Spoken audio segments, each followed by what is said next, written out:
ক্লাবের ভিতর এক নাটকীয় ঘটনা ঘটে যায়। মোনালিসা একা রেখে কম্পাসের হাত ধরে সেখান থেকে বেরিয়ে যায় বিহান। কম্পাসকে হঠাৎ করে ক্লাবে দেখেই মোনালিসা অবাক হয়ে যায়। সে মনে মনে ভাবতে থাকে, কম্পাস এখানে এসেছে মানে নিশ্চয়ই বিহানকে এখান থেকে কি করছে তা দেখতে এসেছে।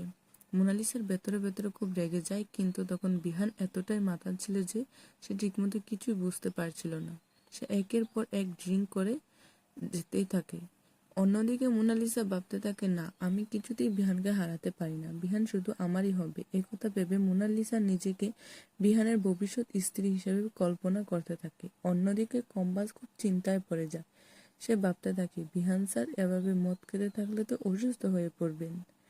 না, আমি কিছু একটা করতেই হবে। তাই কম্পাস দ্রুত বিহানের কাছে গিয়ে তাকে সেখান থেকে বের করার আনার চেষ্টা করে। আর শেষ পর্যন্ত বিহান কম্পাসের হাত ধরে ক্লাব থেকে বেরিয়ে যায়, মোনালিসাকে একা ফেলে।